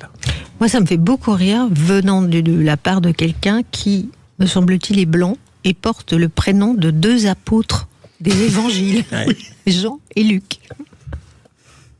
Mais basta. Je crois que on était resté pendant longtemps sur ce Jean-Luc Mélenchon est quelqu'un de très intelligent et de très adroit et de très malin. Je crois que là, ce personnage a peut-être disparu. Il est dans une radicalité qui est effrayante et qui n'a plus aucun sens. Même pour son électorat, je pense que c'est complètement grotesque parce que son électorat de base n'a pas besoin d'entendre ça. Il s'en fout complètement. Il est parti en feuille complet. Non, mais moi, ce que je trouve particulièrement choquant, c'est le fait de remettre la race dans le débat politique. Non, mais excusez-moi, c'était quelque chose. Les seuls qui parlaient de la race, c'était soit à l'époque l'extrême droite, la vraie extrême droite, ou alors les indigénistes, les indigènes de la République, etc. Mais mettre ça quand on prétend être dans l'arc républicain, qui fait partie, alors il y a l'universalisme républicain, je vais pas refaire l'historique, etc. Mais je trouve ça surréaliste. Et je peux vous dire un truc, Terra Nova disait il y a quelques années que la gauche ne devait plus parler au prolétariat blanc parce que il vote pour eux. Je vais vous dire, j'ai l'impression que Jean-Luc Mélenchon a suivi vraiment les préceptes de Terra Nova. Seul problème, Terra Nova, c'était un think tank du PS et pas de la France Insoumise qui n'existait pas à l'époque. Merci. En tout cas, à retrouver un podcast sur Sud Radio, sur notre chaîne YouTube. Si vous n'êtes pas abonné, c'est peut-être le moment de le faire. Dans un instant, nous allons nommer un ministre et ce sera le ministre des Affaires étrangères. Et derrière, on aura qui c'est qui l'a dit, mais avec une tonalité un peu particulière. On vous explique tout. Sachant qu'il y a de la culture générale, Bligère est mal. Hein. Ah bah on va... Marie-Laure, dans ce domaine, va gagner. Pas du tout. Non, mais si vous vous sentez pas à la hauteur, on peut annuler, si vous voulez. Allez. C'est une guerre psychologique. Absolument, ne subis monsieur. pas la pression, Philippe. Je vous provoque. Allez, à tout de suite. 17h-20h, les vraies voix Sud Radio. Sud Radio. Les vraies voix Sud Radio, 17h-20h, Philippe David, Cécile de Ménibus. Avec autour de cette table 3 grands manias du téléachat qui sont capables de... si vous cherchez des voix pour de la publicité, il y a Philippe Bilger, Bruno Godard, Marie-Laure Buisson, qui sont très très bons si vous avez des choses à vendre. La voix la plus belle, Marie-Laure, l'intelligence promotionnelle, c'est Bruno. Et le talent, Philippe. Non mais franchement, vous avez tous... vous pouvez gagner un petit peu en fluidité, mais non, c'est bien. Ça a sonné d'ailleurs, ça n'a pas sonné. Alors, non, je plaisante. Bien sûr que ça a sonné. Mais surtout de l'accent anglais de Philippe Bilger, j'ai l'impression d'entendre, je sais pas moi... Maurice Chevalier. Churchill. Oui, ou Brett Sinclair. Et pourtant, là, ça paraissait...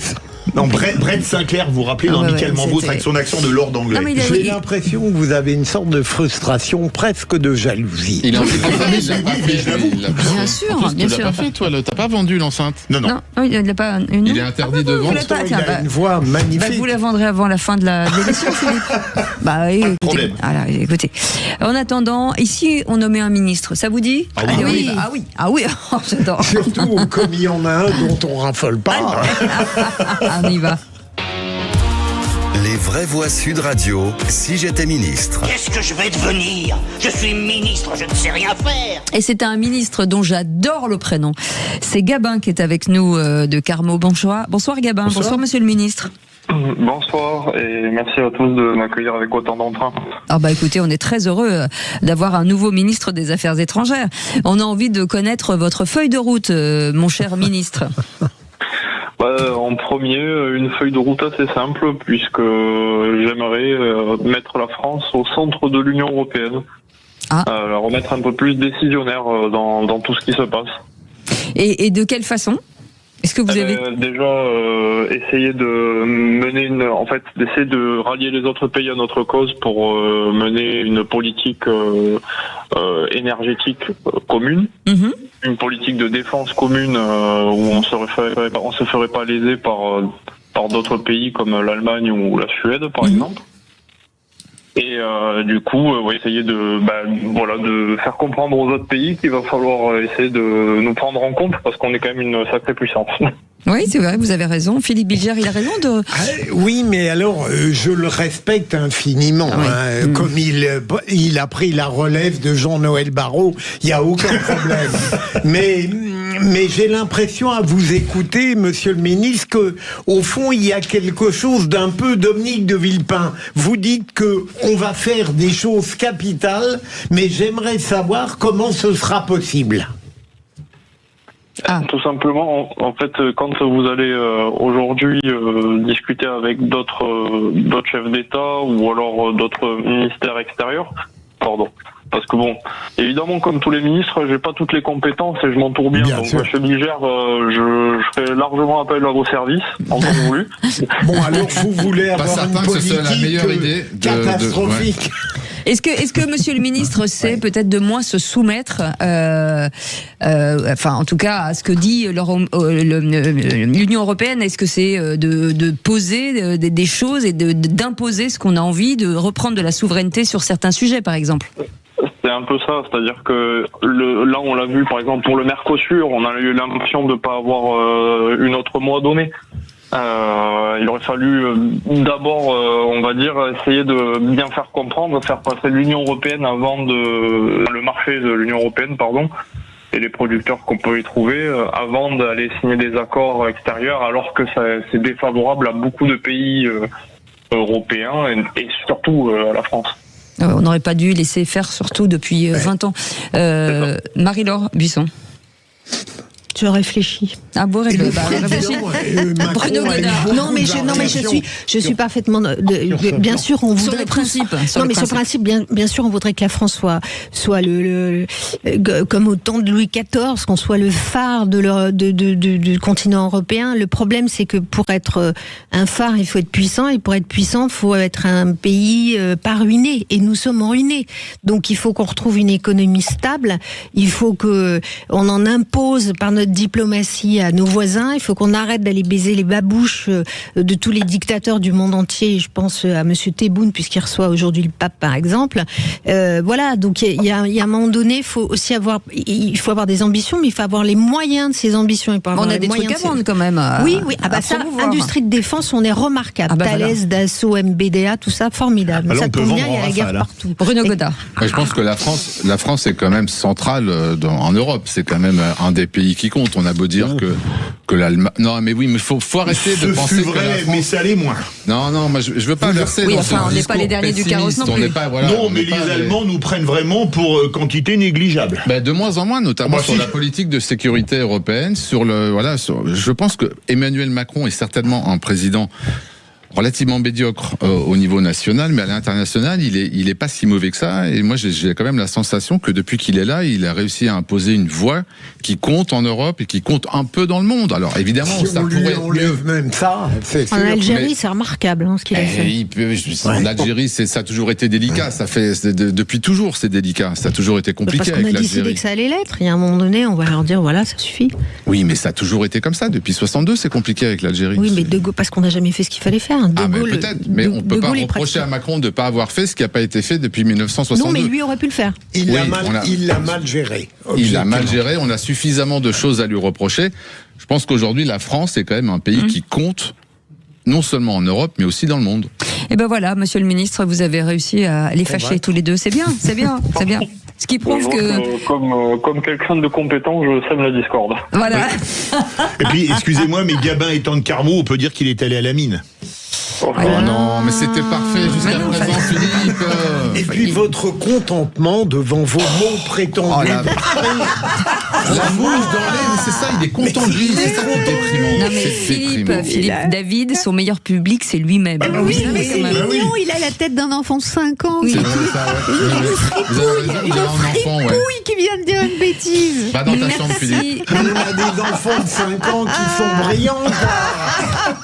Regardez, il brille. Regardez le crâne. Gabin, merci beaucoup d'avoir joué le jeu. Je sais que c'est pas facile, en tout cas, d'être à la place d'un ministre. Merci, en tout cas. Et monsieur le ministre, on vous souhaite une belle journée. Et tout de suite, c'est le qui c'est qui l'a dit. Les vraies voix Sud Radio, le quiz de l'actu. Et dans le cadre du printemps de la planète organisé par Sud Radio, c'est mercredi 15 avril 2026. Sud Radio organise une journée exceptionnelle de table ronde consacrée aux adaptations face au changement climatique. Et à Sud Radio, bien entendu, il y aura énormément de débats, de personnalités qui seront avec nous tout au long de cette journée. Vous pouvez bien entendu vous inscrire, participer, venir nous voir. Et à cette occasion, on s'est dit, tiens, est-ce que nos vraies voix s'y connaissent un petit peu en planète, voilà, et en environnement. Et en environnement, voilà. Et donc on va commencer. Moi, je suis spécialiste de la loutre. De la loutre. Ah bon, s'il y a une question sur la loutre, le point est pour moi. Peut-être la semaine prochaine. C'est dommage, c'est bien dommage. Allez-y, Philippe. Alors, comment s'appelle l'homme qui a imposé l'usage de récipients spéciaux pour les déchets ? Monsieur Poubelle. Absolument, c'était le préfet Poubelle. Le préfet Eugène Poubelle, qui était préfet de la Seine. Il a pris les arrêtés du 24 novembre 1883 et du 7 mars 1884, Philippe Bilger s'en souvient, obligeant les propriétaires d'immeubles à mettre à disposition de leurs locataires des récipients communs munis d'un couvercle et d'une capacité suffisante pour contenir les déchets ménagers. Et demain matin, on vous parlera de Monsieur Sac, parce qu'après Monsieur Poubelle, bah oui, mais tout s'explique. Que signifie CO2, les amis? Formule chimique. Carbone-oxygène. Non. Oui, c'est carbone-oxygène. D'oxygène. Non. Non. Si c'est CO, c'est monoxyde de carbone. Donc si c'est CO2. 2. Double monoxyde de carbone. Dioxyde de carbone. Voilà. Donc c'est Marie-Laure qui a gagné. Alors, dioxyde de carbone, surnommé gaz carbonique ou anhydride carbonique. On essaye de réduire la production de CO2 pour lutter contre le réchauffement climatique. Mais savez-vous, il y a des bulles de CO2. Dans quoi y a-t-il des bulles de CO2? Une boisson que certaines vraies voix adorent. Non. Oui, par exemple, oui, aussi. Mais meilleur. Ah bah le champagne, bien sûr. Le champagne, c'est du CO2. C'est Bien pour ça entendu. un CO2 contre lequel je refuse de lutter. Quel carburant peut être blanc, rose, vert, bleu, gris ou noir? Le gasoil. Non. Non. Le GPL. Non. L'essence. Non. Il y a un véhicule de marque Toyota, enfin on peut citer la marque ou oui, pas? Bien sûr. Toyota qui roule à ce type de carburant. Les Et taxis. ce matin, dans le grand matin, il y avait une patronne de boîte de poids lourds. Le GPL. Non. L'hydrogène. Oui, bonne réponse. Mais quel est l'intérêt d'avoir des couleurs différentes? Eh bien parce que l'hydrogène, le blanc est à l'état naturel, le rose est produit par du nucléaire, le vert à base d'énergie renouvelable, le bleu c'est le captage du CO2, le gris c'est à base de vaporeformage du gaz et le noir ou brun est produit à base de charbon, il est donc pas très bon pour l'environnement. Et donc vous avez pris des notes ou pas? Non. Oui, bah non, c'est ce que j'allais dire, moi c'est d'une personnellement, maintenant c'est complexité. bon jeu. Ouais. Qu'est-ce qu'un BEPOS? B-E-P-O-S. BEPOS? Oui. Il faut nous aiguiller. Je te Alors, dépose c'est quelque un part. bâtiment À énergie pose positive. bâtiment Voilà. à énergie positive, c'est bien ça. Reviens pas. Qui produit plus d'énergie qu'il n'en consomme? Voilà. oui, Ouais, c'est comme Philippe David. C'est l'inverse. C'est l'inverse de Philippe David. exactement Voilà. l'inverse. Alors, question, à combien de douches équivaut un bain en quantité d'eau consommée? On a à combien près? Bonne réponse. Oh non, Alors, voilà. c'est 3 à 5 selon la durée de la douche. Qui prend des bains ici autour Moi, de je cette ne me table? Moi, ça lave maman, jamais. Moi non plus. Je ne prends plus de bain depuis des années. Mais vous frottez Eh ben, dans l'air comme les Je prends Comme une les multitude facochères. de douches. Oui, mais Philippe Bilger prend les douches à plusieurs, c'est bien connu. Donc c'est entre 3 et 5 selon la durée de la douche. Une douche, c'est 60 litres d'eau pour 5 minutes. C'est 12 litres à la minute. Alors un bain, c'est entre 150 et 200 litres d'eau. Quand c'est moi, 150. Parce que si je mets 200, ça déborde. Ah oui, et une douche après. C'est normal. Qu'est-ce qui représente près de 40% des déchets présents en mer Méditerranée? Le plastique. Non, autre chose. Autre bain. Ah, et c'est terrible. C'est terrible. Ça concerne seulement une partie de la population. Absolument. Ah bon? Ah, les couches? Non. Les serviettes hygiéniques? Non.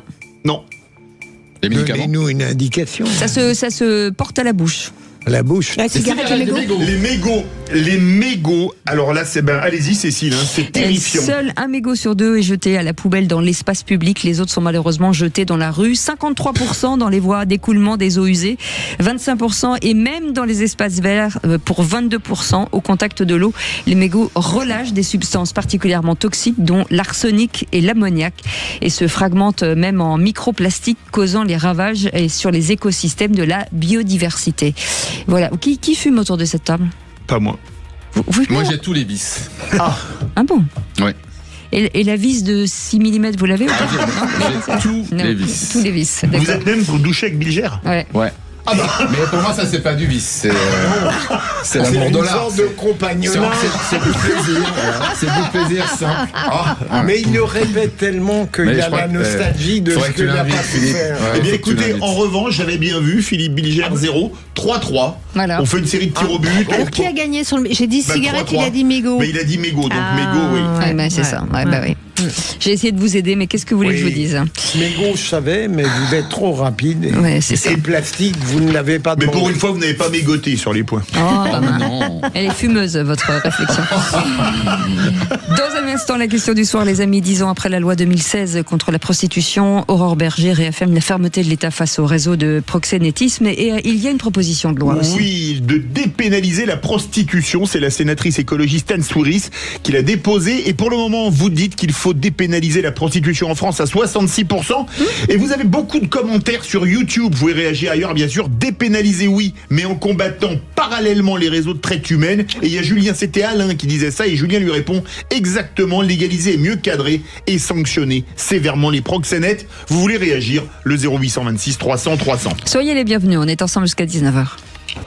17h-20h, les vraies voix Sud Radio. Sud Radio.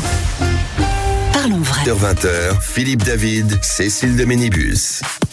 Et pour notre plus grand plaisir, Philippe Bilger autour de cette table, Bruno Godard, Marie-Laure Buisson et vous, 0826 300 300 avec les 10 ans après la loi de 2016 contre la prostitution. Aurore Berger réaffirme la fermeté de l'État face aux réseaux sociaux de proxénétisme avec cette proposition de loi, Philippe. Faut-il dépénaliser la prostitution en France ? Eh bien, pour le moment, vous dites oui à 66%. Vous voulez réagir ? Le 0826 300 300. On a beaucoup de commentaires sur YouTube. Vous pouvez réagir sur la chaîne YouTube, sur X, sur Facebook, et on a beaucoup de commentaires. Par exemple, dépénaliser, oui, mais à condition que tout cela soit surveillé. Un combat contre la traite humaine. 2, suivi médicalisé. 3, pas de travailleuses sans papier et sans autorisation de travail. 4, établissement sous surveillance pour éviter le travail dissimulé. Allez, 0826 300 300, c'est la question du soir. Bonsoir à tous. Moi, j'aime beaucoup les femmes. Attention, moi, s'il faut payer, je paye. Il n'y a pas de problème. Mais qui n'aime pas les orgies ici ? Il n'y a pas de problème alors, vous payez. Sincèrement, je suis entouré de beaux garçons. Et puis en plus, je sens que ce soir, je vais conclure. Vous dégagez une chaleur. En général, les poils pubiens ne m'intéressent pas du tout. Mais on est chez les fous, là. Les vraies voix Sud Radio. Avec Patrick qui nous appelle de Livry-Gargan. Bonsoir Patrick, bienvenue sur Sud Radio. Bonsoir. On a fait un petit peu d'humour, même si le sujet est sérieux, bien entendu, avec cette question: faut-il dépénaliser la prostitution en France ? Écoutez, moi, je ne suis pas consommateur, mais oui, c'est tout ce que tous les hommes disent toujours ça. On le dira tous. Mais je dis justement, c'est pour ça que je prends parti, je suis du côté des femmes et des travailleurs du sexe en général d'ailleurs. Je pense que les avoir criminalisés, d'avoir criminalisé leurs clients, est-ce que ça les a mieux protégés ? Est-ce que ça a éradiqué la chose ? Ou est-ce que ça l'a encore plus marginalisé ? Et est-ce que ça a encore plus mis de côté ces personnes-là qui ne peuvent pas avoir une vie officielle, ouvrir un compte en banque, avoir une activité reconnue voilà, moi, je dis juste dans ces être cas-là, protégé. Parlons à ceux qui sont concernés en premier, et donc ceux qui sont travailleurs du sexe, pour leur demander leur vie. Et je crois que cette loi a été montée en 2016 sur des position un peu morale. La morale, c'est très bien, il en faut à titre personnel et à titre collectif, mais il y a aussi un pragmatisme à avoir, et je pense qu'on n'a pas fait reculer malheureusement la prostitution. Je pense qu'elle est toujours là, mais elle est là d'une plus mauvaise qualité et moins encadrée, plus cachés, donc plus précarisés, et donc encore plus entre les mains des mafias et autres gens très mal intentionnés. Donc voilà, c'est ce que je dis. C'est comme c'est un phénomène mondial, historique, culturel, dans toutes les sociétés du monde depuis très très longtemps.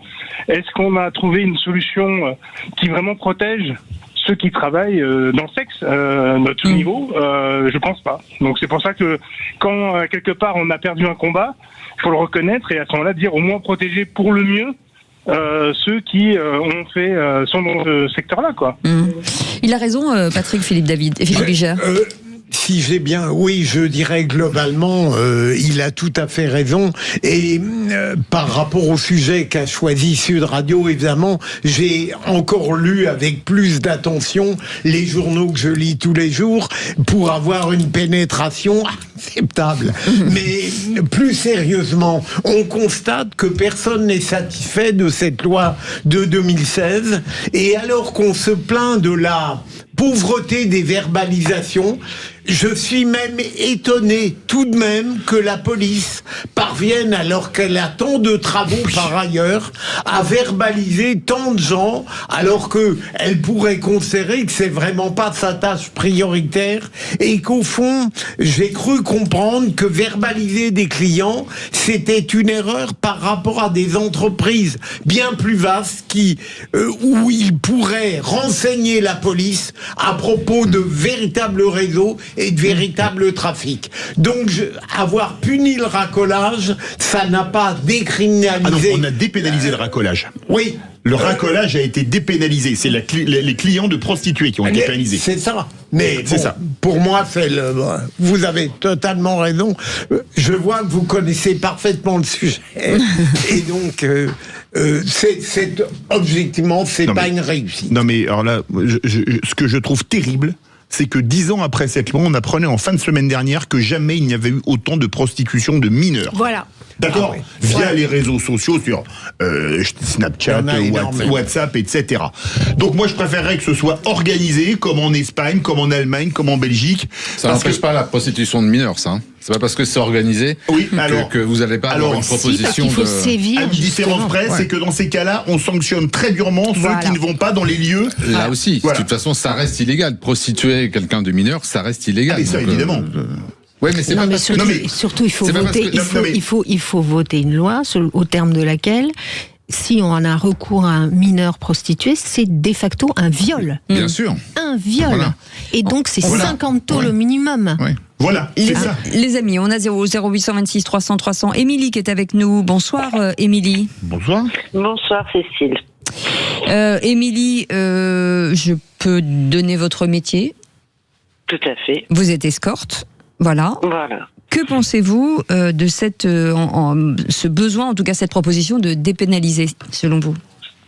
J'avais fait en son temps donc une émission il y avait Jacques Vermus et il y avait donc ce député du 15e et Goujon. C'était Paul Vermus, non?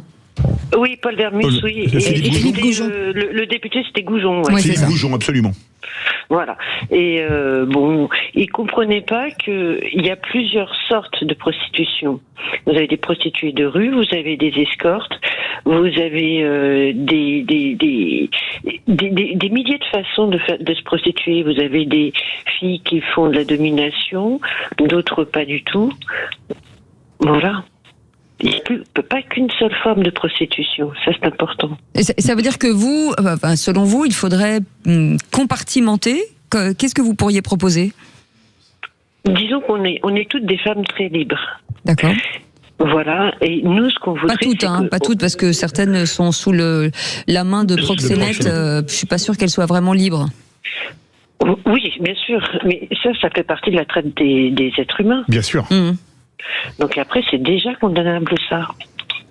Ah ben on est bien d'accord. On est bien d'accord. L'intérêt, j'imagine, de cette députée, finalement, c'est de dépénaliser, d'encadrer, de gérer pour éviter que celles qui ont envie de le faire de leur envie personnelle, en tout cas de leur choix personnel, et que celles qui sont sous contrainte soient soutenues, en tout cas, et encadrées par la loi.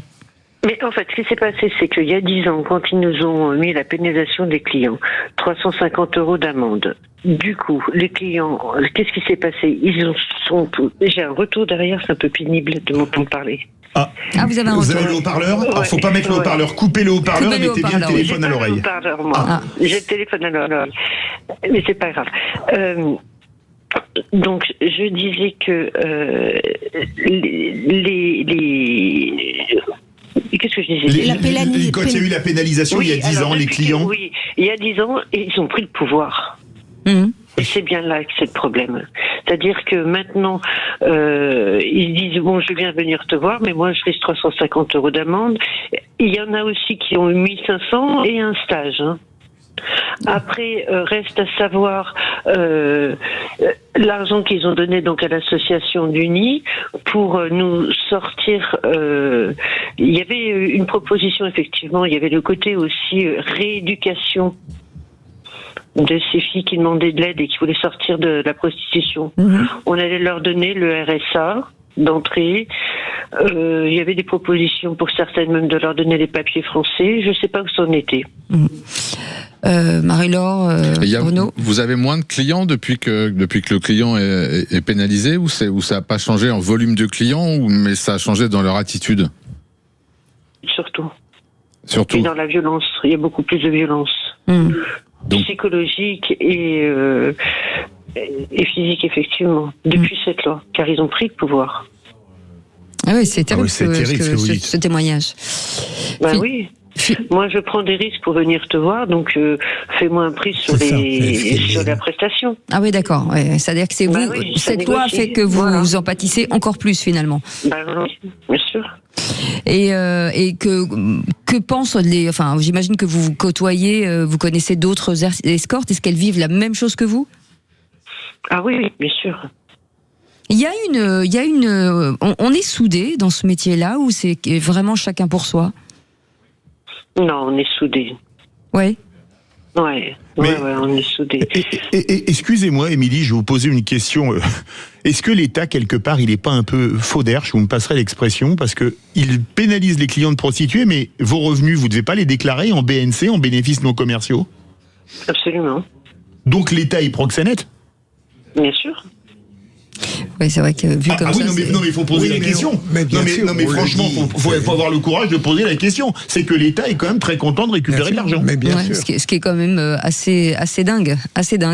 Mais est-ce que si c'était dépénalisé, si les maisons closes, par exemple, Philippe David est pro maison close, est-ce que ce serait quelque chose pour vous qui irait dans le sens de l'histoire?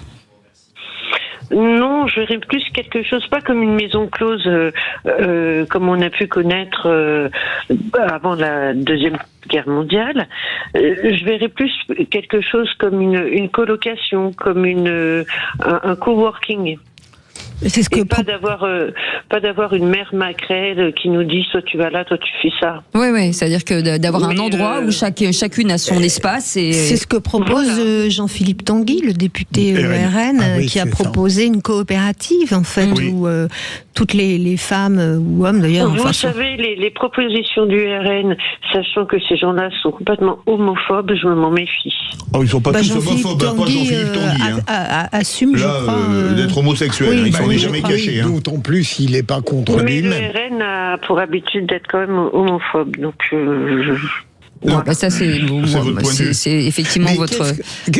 Allez-y, Philippe. Qu'est-ce que vous pensez de ces nouvelles formes de prostitution un peu festives, conjoncturelles, ces étudiantes qui veulent de l'argent de poche? Est-ce qu'il n'y a pas des manières très différentes aujourd'hui de se prostituer? Vous parlez du sugar daddy, c'est ça? Oui, c'est ça. C'est ça. Oui, c'est pour ceux qui ne savent pas, ce sont des jeunes filles qui sont sous la protection d'hommes plus par exemple plus vieux. Mais je pensais à toutes ces prostitutions un peu, vous voyez, du hasard, qui sont pas Oui, après, nous, ça nous choque parce que ce sont des jeunes filles qui vont demander à des vieux monsieur, mais quand vous prenez par exemple le Otero ou Diane de Pougy, c'était déjà des femmes qui cherchaient des sugar daddy. Bien sûr. Qu'est-ce qui a vraiment changé depuis le début de votre carrière? C'est quoi? C'est la violence est encore plus importante? C'est Oui. Oui, et les hommes ont moins peur de leurs femmes. Quand j'ai commencé il y a quand même quelques années, les hommes avaient peur de briser leur mariage, donc ils venaient un peu nous voir en cachette. Maintenant, on les sent plus venir nous voir entre deux relations. Non, pas assumer, nous voir entre deux relations. D'accord. Voilà, mais c'est plus forcément le mari qui venait en catimini et que sa femme n'était pas au courant. C'est ça qui a changé. J'ai l'impression qu'ils assument plus les hommes. Ouais. Mais peut-être aussi aujourd'hui, c'est plus facile d'avoir des relations extra-conjugales avec des sites web ou des applis que je citerai pas, mais qui font de la pub en ce moment sur certains moyens de transport, non? Absolument. Oui, c'est de la concurrence déloyale pour nous. Faut porter plainte, Émilie. Trop gratuitement. Émilie, pour vous, c'était allez-y Philippe. Un métier comme un autre ou vous l'avez toujours vu comme une pratique très spéciale? Non, je l'ai vécu comme une pratique sexuelle. C'est-à-dire que moi j'avais une sexualité vénale. D'accord. Et c'est-à-dire que j'aimais à dire que je préférais coucher utile. Ah oui. C'est un choix. C'est un choix, absolument. Voilà. Et c'est votre choix, et vous avez bien le droit de faire ce que vous voulez. Émilie, en tout cas, merci, parce que je sais que ce type de témoignage n'est pas toujours très facile. Bravo, merci en tout cas de nous avoir offert ce témoignage. Forcément, on pense à toutes ces jeunes filles qui, pour le coup, elles n'ont pas le choix. En tout cas, merci de nous avoir appelés au 0800 26 300 300. On va faire une petite pause et on va revenir dans un instant avec la petite phrase du jour. C'est Nathalie Loiseau qui a été interviewée ce matin par Jean-François Aquilis sur Sud Radio dans l'invité politique. À tout de suite. 17h-20h, les vraies voix Sud Radio. Cécile de Ménibus. Et on n'en a pas fini avec Marie-Laure Buisson, on n'en a pas fini avec Philippe Bilger, on n'en a pas fini avec Bruno Godard. Voilà. Et dans quelques instants, on va peut-être offrir un cadeau. En attendant, la petite phrase du jour, c'était Nathalie Loiseau ce matin dans l'invité politique avec Jean-François Aquilis sur Sud Radio. Écoutez. Les vraies voix Sud Radio. Moi, je ne suis pas fan de Donald Trump. J'espère qu'il ne va pas revendiquer le Vatican après avoir revendiqué le Groenland. Je constate que Donald Trump n'a pas d'amis, n'a pas d'alliés, qu'il insulte volontiers ses partenaires. Le seul qui n'a jamais insulté, c'est Vladimir Poutine. On se demande pourquoi. Philippe Bilger. Je trouve qu'on a tort, elle a eu tort de traiter avec une forme de dérision jamais de la vie, même s'il n'aime pas le pape à cause de ses propos, il n'a jamais revendiqué le Vatican, c'est une plaisanterie et bien sûr pour Vladimir Poutine, elle a totalement raison.